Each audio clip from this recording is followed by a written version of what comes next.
So welcome back. Sorry about the disruption. We were probably in a zone that didn't have very good internet, so we got thrown out. Okay, so we are going to talk about, let's do a food quiz, and it's going to be something that we do to kill the time on road trips. And I have some questions that I'm going to ask you. You can ask me some questions too in the chat and in the comments, and we will keep it rolling. Okay, so I have Bharti right now. Oh, and by the way, if you don't comment or if I don't see you, if you don't comment, I may not be able to see that you're on the live, so I can't really ask you the question. Hey Simona, hey Bharti, welcome back. Thanks for hopping on. Okay, question number 1. What is that one food that you can eat every day for the rest of your life without getting bored? Okay, so you have 5 seconds to type your answer. What is the one food that you can eat in your life every single day without getting bored? It could be a fruit, it could be a vegetable, it could be a particular dish. What is it that you can eat every single day without getting bored? So I'm going to wait for answers from Bharti, and I'm trying to think what is my food that I can eat every single day without getting bored. Rice. All right, Simona. Yes, rice is a big one for me too. I'm half Bengali, so rice is a big one for me too. And I'm trying to go paleo, but it's getting in the way because I really want to not eat rice grains at all. And it's really getting in the way because I do love my rice.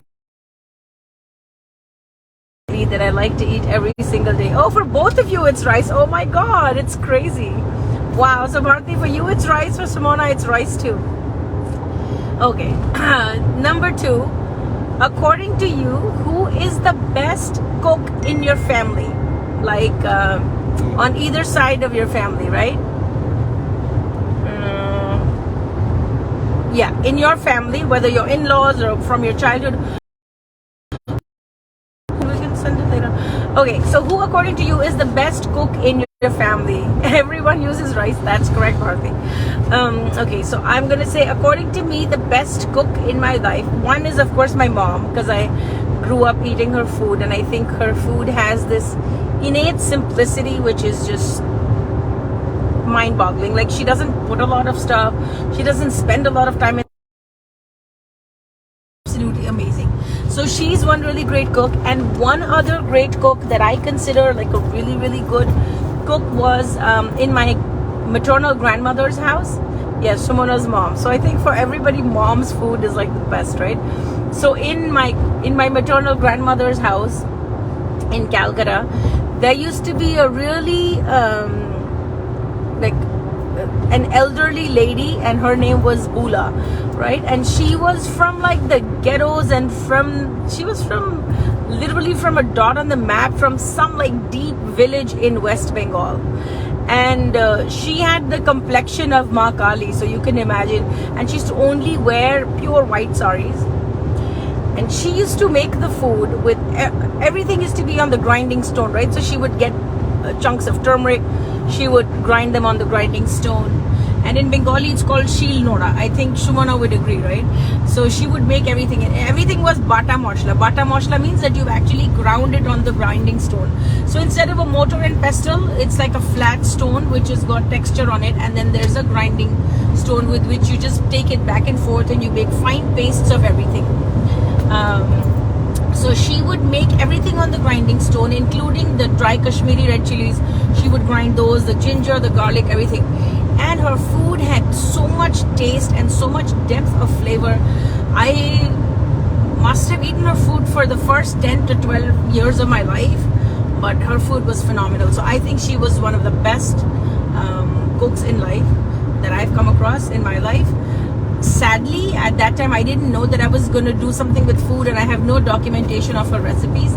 My youngest uncle's wife, who actually trained under her because she used to live in my maternal grandmother's house.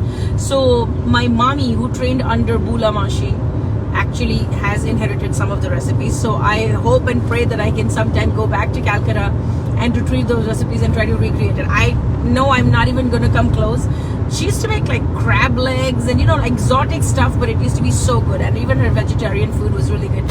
Hey Feroz, happy Sunday. We are talking about who is the best cook in your life that you know.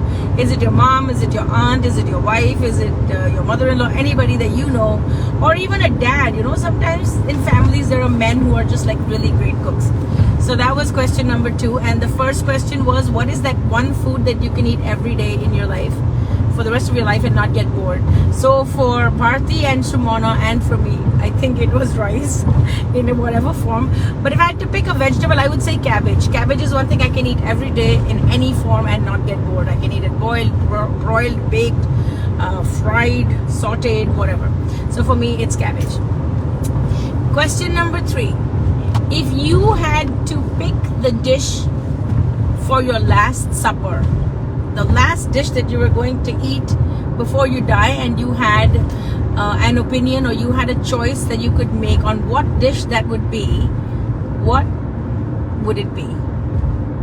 Okay, so let me think, what is my answer going to be? So Feroz, come on. If you had to pick your last supper, what would it be? And Shimona and Bharti, if you had to pick. And all the people that are watching the replay, type 2 in the comments if you're watching the replay, but definitely play with us. I am going to go through all the answers and I'm going to respond to each and every one of you. So thanks for playing along, right? So if you had to pick the last supper, what would you like to eat before you die? It's kind of very hypothetical, right? But think about it. Okay, so Shimona says, let's see what Shimona says. Shimona says goat curry. All right, this is a true Bengali. Yes, Shimona, that is a good one. So Shimona would like to eat kosha mangsho. Would that be kosha mangsho or just mangsho chol with the potatoes, right? The Bengali style, in mustard, that is fried in mustard oil, and then you have like big chunks of potato, and there's so much turmeric in the dish that it's all yellow. Yeah, that's a good one. That is really a good one. And then eat a big mound of rice with the goat curry and then go to sleep. Okay, Feroz says it's chicken tikka. Chicken tikka with the gravy, or the chicken tikka that goes in the tandoor, right? The dry chicken tikka or the chicken tikka masala. All right. For Bharti, it's going to be khichdi. Okay, khichdi, which is now considered the national food of India, is a combination of lentils and rice simmered together, and it's often tempered with ghee and mustard seeds and cumin seeds and curry leaves and all kinds of things.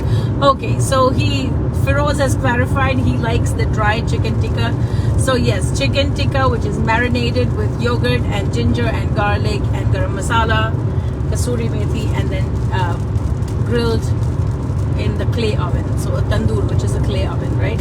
Okay, so we have kosha mangsho, we have chicken tikka, and then we have khichdi. So, and what was mine? What would be my last supper? Hey Karishma, welcome. We are playing a road trip car ride quizzes, and we've gone through 3 questions, so I'm not going to go back to the first 2, but I will come to you with the last question that is still currently ticking. And the question is that if you had to pick that one dish that you would eat as your last supper, what dish would it be? Hey Nalini, how are you? Come on, you answer this for me as well, okay? If you had to pick